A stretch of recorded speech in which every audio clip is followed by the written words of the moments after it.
لیکن میرے آقا نے منع فرما دیا کہ اگر مرد گھر میں ہو تو عورت نفلی روزہ بھی نہیں رکھ سکتی، نفلی روزہ بھی نہیں رکھ سکتی۔ تو اسی طرح تاجدار کائنات صلی اللہ علیہ وسلم کا اپنا طریقہ کیا تھا۔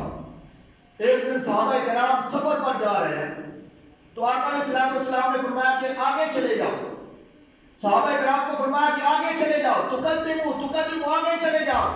صحابہ کرام آگے چلے گئے، حضرت عائشہ صدیقہ رضی اللہ تعالیٰ عنہ ساتھ ہیں تاجدار کائنات صلی اللہ علیہ وسلم کے ساتھ۔ تو آقا علیہ السلام نے فرمایا کہ اے عائشہ میں چاہتا ہوں کہ آج ہمارے درمیان مقابلہ ہو، ذرا دوڑ کا مقابلہ نہ کریں۔ اب یہ آپ کو سبق ہے کہ بیوی کے ساتھ کیسے زندگی گزاری جائے کہ اے عائشہ میں چاہتا ہوں کہ آپ کے ساتھ مقابلہ کروں، سفر میں دوڑ کا مقابلہ کروں۔ تو حضرت عائشہ صدیقہ رضی اللہ تعالیٰ عنہ عرض کرنے لگی کہ میرے آقا ٹھیک ہے میں تیار ہوں۔ تو دوڑ کا جب مقابلہ ہوا تو حضرت عائشہ صدیقہ رضی اللہ تعالیٰ عنہ فرماتی ہیں کہ میں دبلی پتلی تھی تو میں اپنے قدموں پہ اپنے پاؤں سے آگے گزر گئی۔ یہ نہیں کہا کہ میں تاجدار کائنات صلی اللہ علیہ وسلم سے آگے گزر گئی، نہیں، ادب کا لحاظ رکھا کہ میں اپنے قدموں سے آگے گزر گئی، میں اپنے قدموں سے آگے گزر گئی۔ تو یہ حدیث پاک سنانے کا مقصد یہ ہے کہ آپ بھی عورتوں کے ساتھ اپنی بیویوں کے ساتھ ایسے زندگی گزاریں، کبھی ان کے ساتھ کوئی کھیل کھیلے، کوئی لوڈو بھی کھیل لے۔ اکثر مرد حضرات کرتے ہیں، کوئی چڑی چھکا کھیل لے، کوئی لوڈو کی گیم کر لے تاکہ آپ کے درمیان جو ہے وہ ازواجی زندگی جو ہے وہ برقرار رہ سکے، خوشگوار ہو، ماحول خوشگوار ہو۔ تو کافی عرصہ گزر گیا اس بات کو، تو پھر دوبارہ جہاد پہ گئے صحابہ کرام اور ساتھ حضرت ام المومنین حضرت عائشہ صدیقہ رضی اللہ تعالیٰ عنہ بھی آقا علیہ السلام کے ساتھ گئے۔ تو یہ کافی عرصہ گزرنے کے بعد کی بات ہے، یہ بھی حدیث پاک میں ہے۔ تو تاجدار کائنات صلی اللہ علیہ وسلم نے دوبارہ پھر فرمایا کہ عائشہ آج پھر مقابلہ ہو جائے۔ آپ نے عرض کی کہ میں تیار ہوں مقابلے کے لیے۔ تو اس وقت کہتی ہیں، خود کہتی ہیں ام المومنین حضرت عائشہ صدیقہ رضی اللہ تعالیٰ عنہ خود کہتی ہیں کہ میں اس وقت موٹاپا آ گیا میرے جسم پر، میں خوب موٹی ہو گئی۔ تو جب مقابلہ ہوا تو تاجدار کائنات صلی اللہ علیہ وسلم آگے گزر گئے اور میں پیچھے رہ گئی۔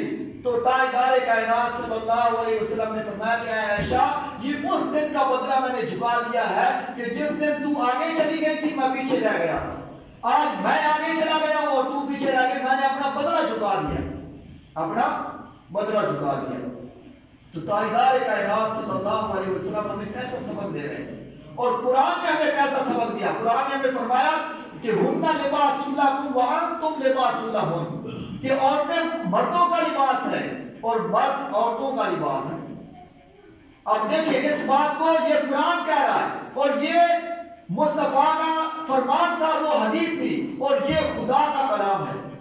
یہ رب فرما رہا ہے کہ عورتیں مردوں کا لباس ہیں اور مرد جو ہے وہ عورتوں کا لباس ہے۔ تو لباس کیا ہوتا ہے، لباس کیوں انسان پہنتا ہے؟ تاکہ اندر کوئی عیب نظر نہ آئے۔ لباس کے اندر کوئی عیب ہے تو وہ عیب نظر نہ آئے۔ تو فرمایا کہ عورتوں کو چاہیے کہ اپنے مردوں کے عیبوں کو چھپائے۔ اس کے اندر کوئی عیب ہوگا، کوئی ایسی بات ہوگی، کوئی عیب ہوگا تو عورت کا کام بنتا ہے کہ اس کو چھپا لے، کیونکہ لباس ہے چھپا لے۔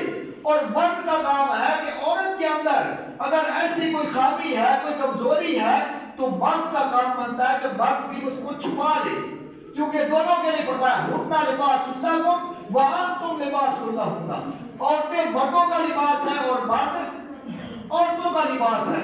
تو تاجدار کائنات صلی اللہ علیہ وسلم نے یہاں تک فرمایا کہ اگر کوئی عورت ایسی ہے کہ اس میں ہزار کمزوریاں ہیں مگر تو اس کی کمزوریاں تلاش نہ کر، اس کے اندر خوبیاں تلاش کر، اس کے اندر آپ کو خوبیاں بھی ملے گی، اس کے اندر خوبیاں بھی ہوتی ہیں مگر آپ کو تلاش کرنی پڑتی ہیں۔ اس کی خوبیوں پر نظر رکھ، اس کی خوبیوں کو تلاش کر۔ اگر تو اس کی خوبیوں کو تلاش کرنا شروع کرے گا تو آپ کو خوبیاں بھی ملے گی۔ عورت کے اندر خوبیاں بھی ہوتی ہیں اور خامیاں بھی ہوتی ہیں۔ فرمایا تاجدار کائنات صلی اللہ علیہ وسلم نے کہ اس کی خامیوں کو تلاش نہ کر بلکہ اس کی خوبیوں کو تلاش کر۔